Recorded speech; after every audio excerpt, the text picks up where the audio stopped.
story you are about to hear is true. Only the names have been changed to protect the innocent. Fatima Cigarettes, best of all long cigarettes, brings you Dragnet.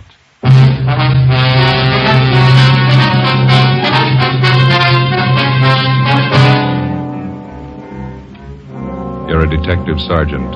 You're assigned to a robbery detail. A holdup has been committed in a neighboring city. A bystander is shot to death. 2 others are wounded. The bandits are ruthless, well armed. Your job? Get 'em. If you want a long cigarette, smoke the best of all long cigarettes. Smoke extra mild Fatima. Yes, Fatima is the king-size cigarette which contains the finest Turkish and domestic tobaccos superbly blended to make it extra mild, to give Fatima a much different, much better flavor and aroma than any other long cigarette. That's why Fatima has more than doubled its smokers coast to coast. Enjoy extra mild Fatima yourself. Best of all, long cigarettes. It's wise to smoke extra mild Fatima. It's wise to smoke extra mild Fatima.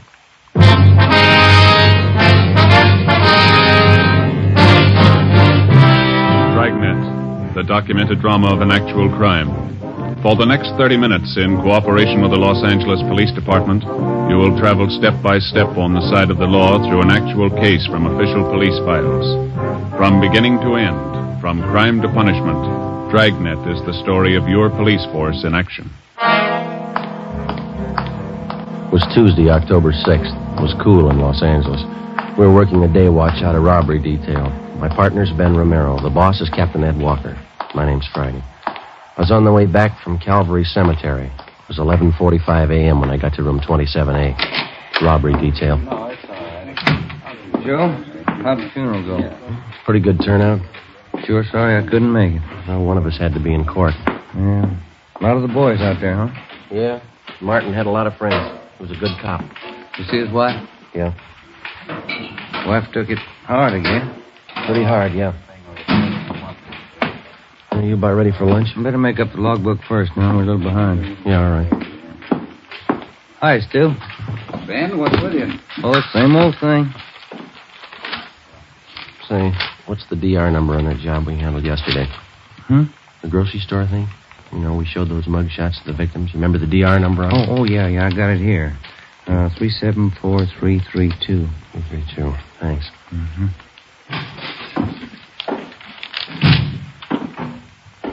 Yes, sir? My name's Frank Cheney. Just been paroled from Folsom. Can you tell me where I registered? Yeah. I'll get one of the men from the rehabilitation detail. He'll take care of it. Okay, thanks. Excuse me, Ben. Oh, yeah. Bossberg. Johnny Bossberg? Yeah. Got a minute? Something for you here. I'll be right there.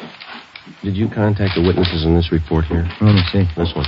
What do you got? Oh, yeah, I took I'll care over of at it. the desk once the register's next time. Okay. Excuse me, Romero. Yeah. Hi, you want to register? Yeah, my name's Frank Cheney. Okay. Address? 218 Belgrade.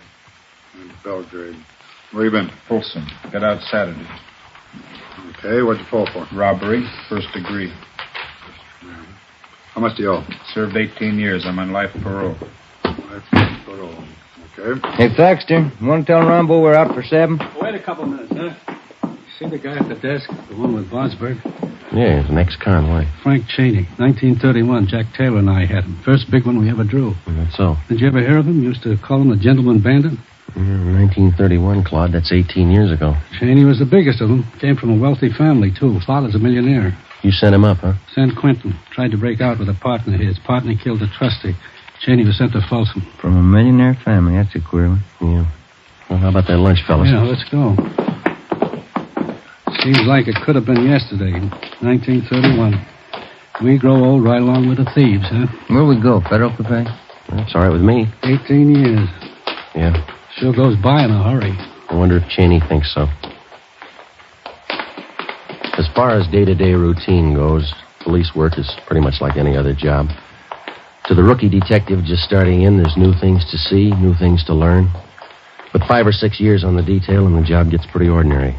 You see a lot of dirt, a lot of trouble and tragedy, and after a while you begin to wonder, what all the glamour's about and the excitement that's supposed to go along with the job. The fall months went by pretty slow. On November 3rd, we closed a case against a gang of drugstore hold-up men. In December, Ben's youngster fell off a fence and sprained his wrist. My Uncle George from Renton, Washington, visited my mother and me in January, stayed a couple of weeks. On January 28th, it rained. Ben and I checked into the office where we got a phone call from Lieutenant Mort Gear of the San Diego Police Department.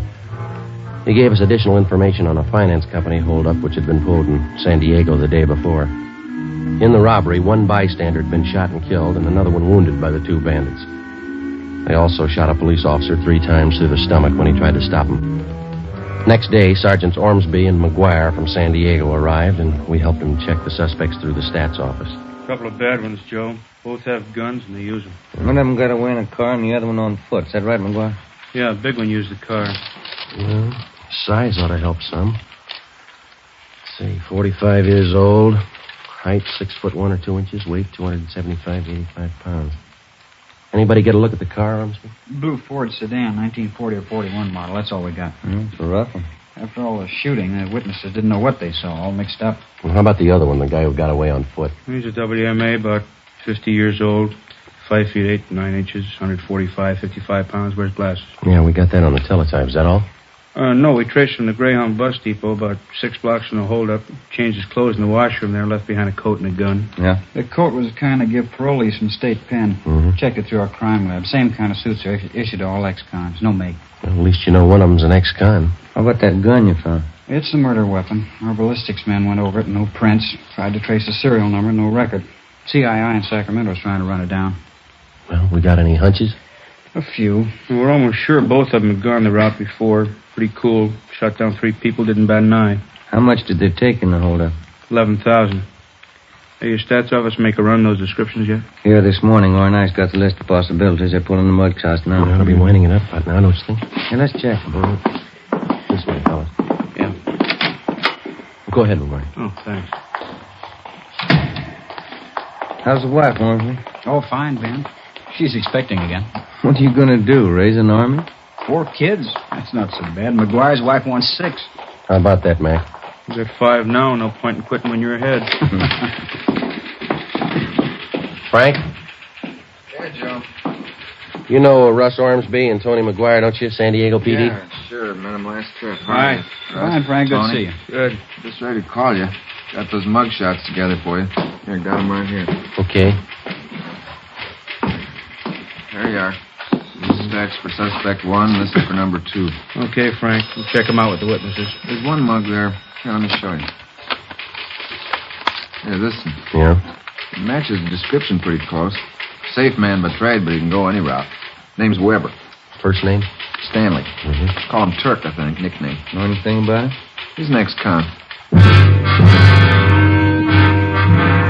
Ormsby and McGuire drove back to San Diego to show the mugshots to the holdup witnesses and see if they could get an identification. Late the next afternoon, they called back to tell us that Stanley Turk Weber had definitely been identified from his mugshot by 4 of the 5 witnesses as one of the holdup men. His partner remained unidentified. We called Turk Weber's parole officer, got all the available information on the suspect, including his latest address, an apartment house on North Alameda. Weber wasn't there. We talked with the apartment house manager, and he told us that Turk hadn't been seen there since the day before the San Diego robbery and murder. We had a stakeout put on the apartment. Ben and I went back to the office and had the record bureau pull Weber's package. On his mama sheet, Ben spotted a familiar name, Henry Garson, another ex-con who was listed as one of Turk Weber's closest friends. Well, we got a hold of Garson's parole officer. He told us Garson had had his parole transferred to San Diego, where he disappeared 2 weeks before he was wanted for violation of parole. We tried to check Weber through his relatives. We couldn't find any. But Henry Garson's report showed that he had a brother, Al, who ran a dry cleaning shop down in Seal Beach. He had no criminal record. The next morning, we drove down to see him. Yeah, Henry came around last July. It's the last time I saw him. I wanted to borrow my car. You got any idea where he might be now? No, You're his brother. I don't know where he is. That's the truth. I don't want to know where he is. Was anyone with him when he came to see you last? No. You know who his friends are? Friends? No. Would you look at these pictures, please, see if you can identify any of them? All right, just...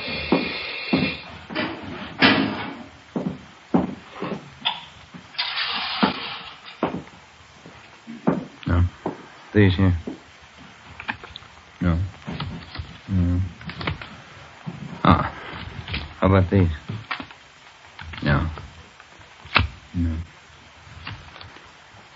No, look, can't you talk to me later? It's not good for business having cops around a shop. Who would you yell for if a shop was held up, Mr. Garson? What's that got to do with it? Your brother's in trouble. We might stop him from getting in deeper. Now, look away, man.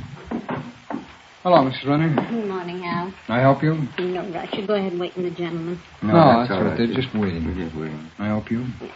My husband's suit, cleaned and pressed. Can you have it by Tuesday? Tuesday? Yeah, I'll do it. My plaid jacket, cleaned and pressed. Can you soak this little stair here? Where? Yeah, we take care of that. Tuesday, all right. Hey, thanks, Mrs. Runner. All right, Hal. Bye. Bye, Mrs. Runner. Thanks. I don't like to hold you up, Garson. Just a few more questions. All right. Now, you said the last time your brother was here, he wanted to borrow your car. Is that right? That's right. Did you let him have it? I let him have nothing. How about the rest you found? Oh, can't you let us alone? If Henry's in trouble, let him take care of it. We've got troubles enough of our own. This is important, Garson. We've got to have your cooperation. Well, why me? No, Henry's no good. I admit it. He's still my brother. Yeah? You ask me to send him to jail? If he belongs there, yeah. Look, I don't want any trouble. There won't be any. My mother lives in Santa Barbara. Just moved there. I got the address. Henry goes to see her every once in a while. When's the last time you saw her? 2 weeks ago, I was there, too, and something else. What's that? Henry had a gun. 11 a.m. Tuesday. Ben and I drove back to the office and put in a call to the Santa Barbara Police Department. We asked them to put a stake out on the home of Henry Garson's mother and to notify us the minute Garson was apprehended. We contacted San Diego and told them what we'd found out. After that, we doubled back on Turk Weber. From one of our informants, we heard that Weber and Garson had gone into some kind of a business together. For a bankroll, they'd succeeded in getting a loan from the Second National Bank out in Glendale. 1 p.m. We drove out and checked with the manager of the bank's loan department, Mr. Peabody. Here we are, officers. Stanley T. Weber, Henry Garson. Loan papers were signed over a month ago. What kind of a loan was it, Peabody? Business loan. Garson Weber came in with another man. They talked to our manager, Mr. Ascot. Excuse me. Yeah. What business are they in? Trucking concern. They wanted the money to buy equipment, more trucks. How much money did they borrow? $4,500, usual terms. I guess you inquired into their background. Oh, yes, their whole financial background. Did you know that Garson and Weber are both ex-convicts? I beg your pardon? I said, did you know that both of them are ex-convicts? You sure you haven't made a mistake? Henry Garson, Stanley T. Weber? Yeah, that's right. What'd they offer for collateral? Well, they had some of their equipment, 2 trucks, and of course there was the cosigner. Who was that? The name's right here on the loan papers. I see. Right here. Cosigner, Frank Cheney.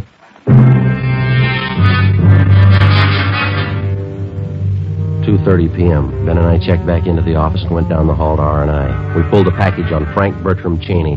White, male American, 5 foot 8.5 inches, 152 pounds, brown hair, brown eyes. The record read like a dime novel. Almost 20 years before, Cheney had crashed into the headlines of Pacific Coast newspapers as the gentleman bandit. Maybe some of the news stories were exaggerated, but the record showed that he actually owned a yacht, 3 expensive cars, an apartment house.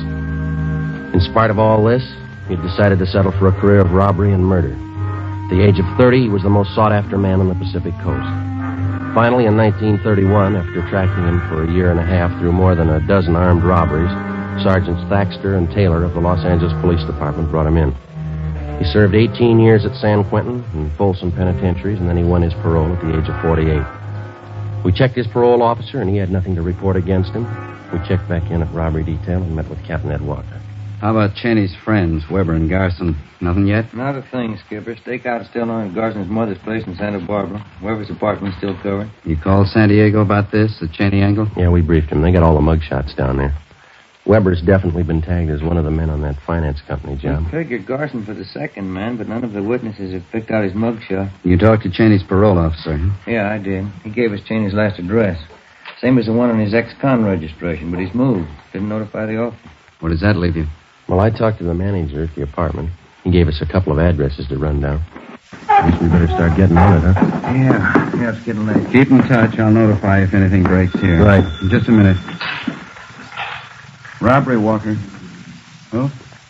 Yeah, just a minute. You, Joe. Thank you. San Diego. Okay. Friday. McGuire, Joe. How you doing? Good. You got something? We had the holdup witnesses back in again this afternoon, showed him more mugshots. Yeah? Picked out Weber's partner in the holdup. Yeah? Name's Frank Cheney.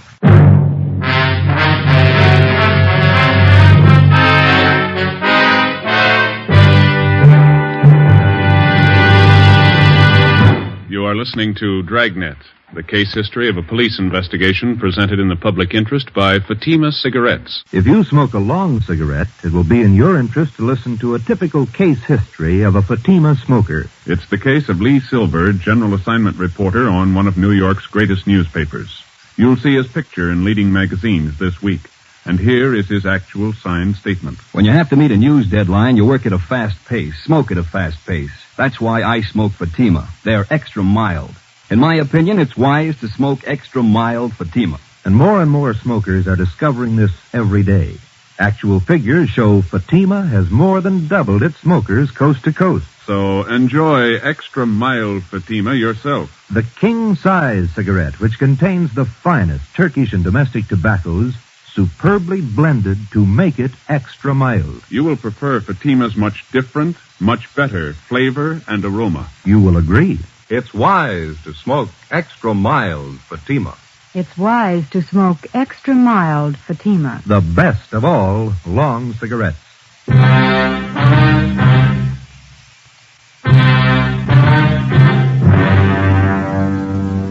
Tuesday, January 31st, 4 p.m.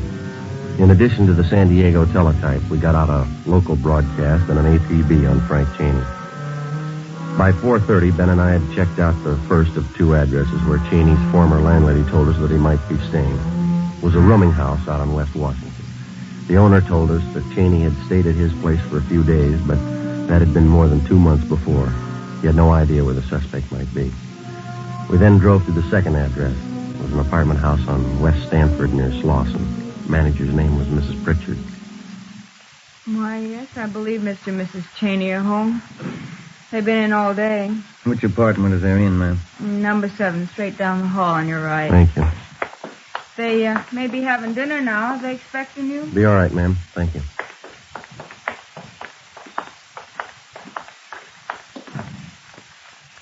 Okay.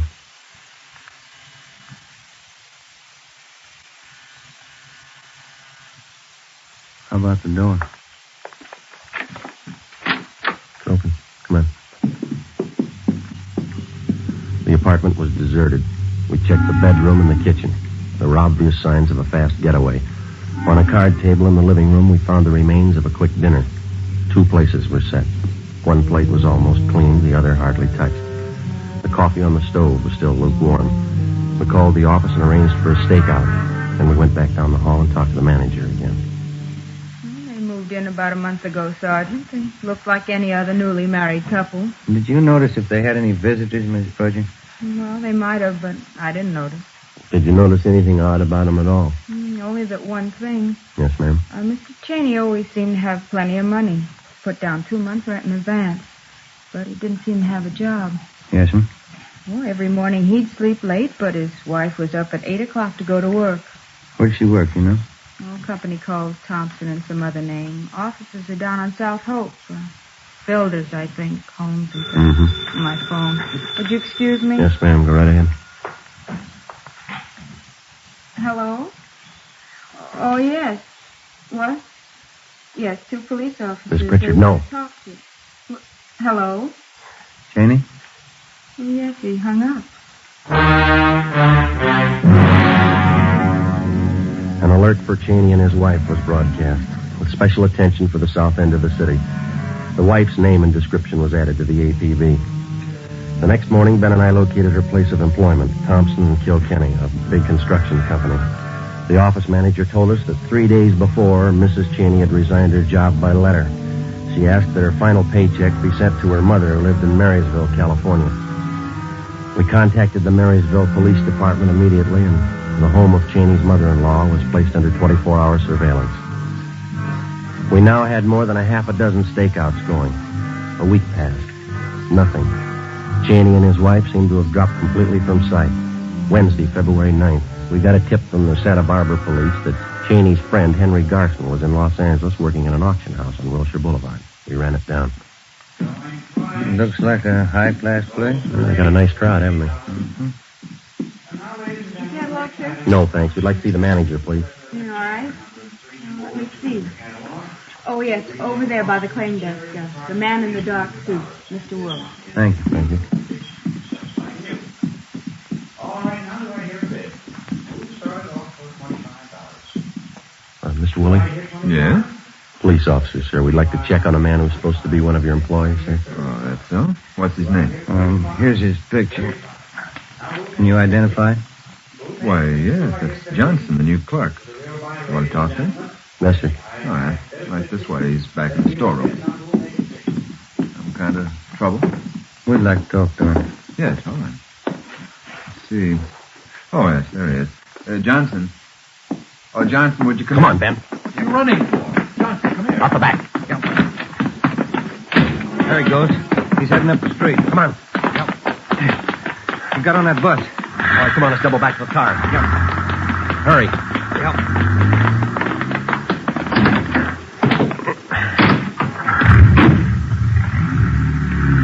Did you see the bus?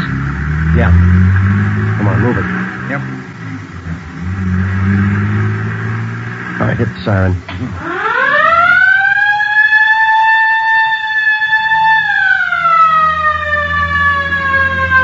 All right, that did it. The driver's pulling over. Pull up behind the bus there, huh? Yeah, come on, let's go. You cover the back door, will you? Right. Open your door. What's the matter? Police officers want to check your passengers. Open that rear door right away. Yes, sir.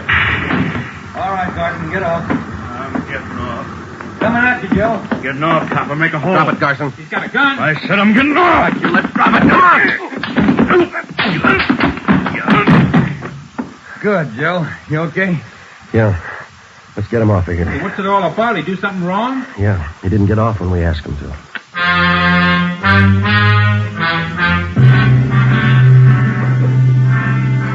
"9 p.m. Wednesday. We drove Garson to Georgia Street Receiving Hospital, where he was treated for minor cuts and bruises. Then we took him back to the office to the interrogation room. We called San Diego and notified them of the arrest. From 10 o'clock that night until 10 the next morning, Captain Walker, Ben, and I questioned Garson. He refused to admit that he even knew Frank Cheney or Turk Weber. By noon, he was pretty tired. So were we. At 12:05, a call came through from San Diego. Friday, this is Russ Ormsby. Yeah, Russ. Press lead on Turk Weber. He's got a sister living in San Clemente. Yeah? And we've got her house staked out. Had a tip he's going to pay her a visit. When's that? This afternoon.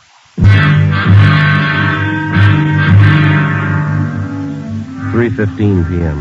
We got to the San Clemente turnoff, and a few minutes later, Ormsby and McGuire arrived from San Diego. We drove to the home of Weber's sister on South Orange Street and identified ourselves. She told us that Turk had been there that morning, but that he'd gone to the races at Del Mar for the afternoon. Did your brother say he was coming back? Said he might be back. He wasn't sure. Did he go to the racetrack alone? Yeah? Was he going to meet anyone there? I don't think so. He didn't mention it. You driving a car? No, he took the bus to the track. I see. Where would he most likely go if he doesn't come back here? I don't know. Maybe back to L.A., maybe San Diego. I don't know. And do you know if your brother Turk is going to meet Frank Cheney? How could he? Turk says Cheney's up north someplace with his wife. Told me that this morning. Where up north? He didn't know. Mm-hmm. You and McGuire want to stake out here, Ormsby? Ben and I'll hit the track. Yeah, okay. Look, I can't have cops here if Turk comes back. They think I framed him. You get over it. You don't know Turk. When he gets sore, he goes out of his head. He'll kill me. Why worry, miss? Huh? He'll have to kill us first.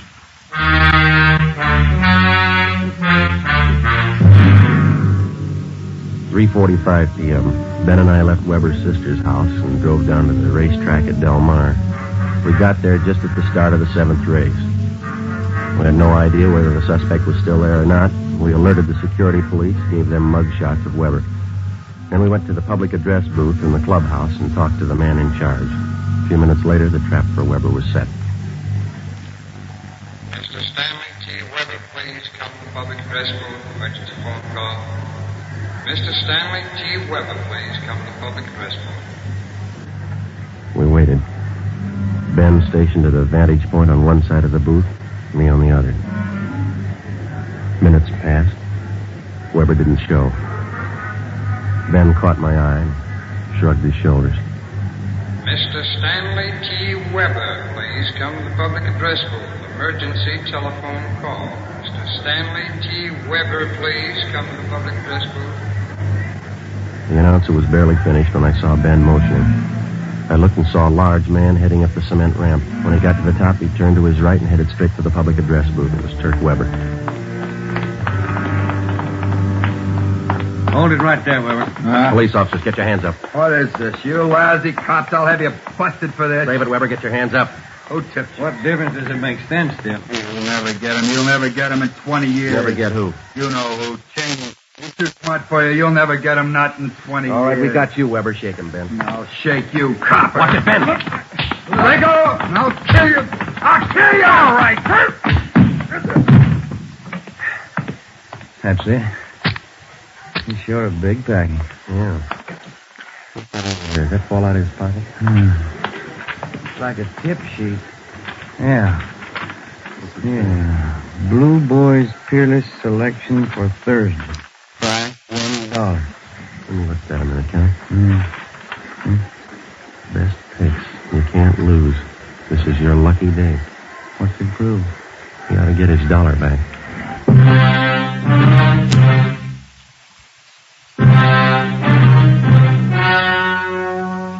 The story you have just heard was true.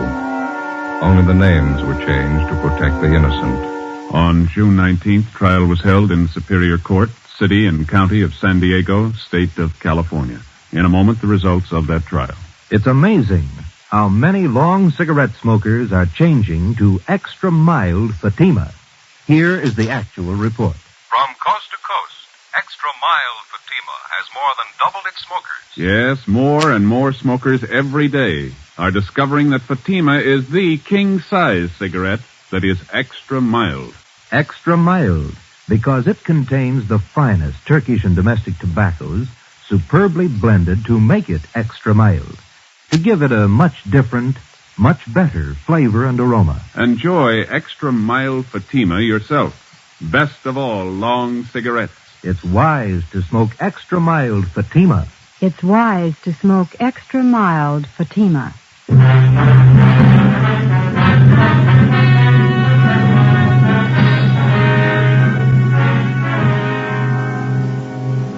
After identifying Frank Cheney as the man who did the shooting in the San Diego holdup and murder, Stanley T. Weber was tried and convicted of participation in the robbery and received a sentence of life imprisonment. Henry Garson was cleared of any complicity in the holdup killing, but he was returned to prison for violation of parole and for several burglaries in San Diego and Los Angeles. Both men are now serving their terms in the state penitentiary. Next week, Frank Cheney, the Gentleman Bandit, Part 2.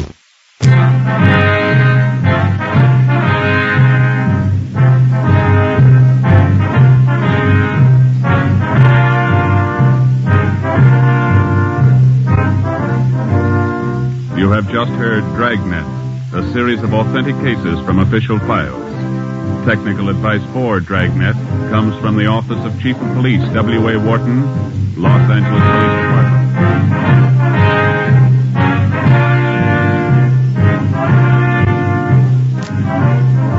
Fatima Cigarettes, the best of all long cigarettes, has brought you Dragnet from Los Angeles.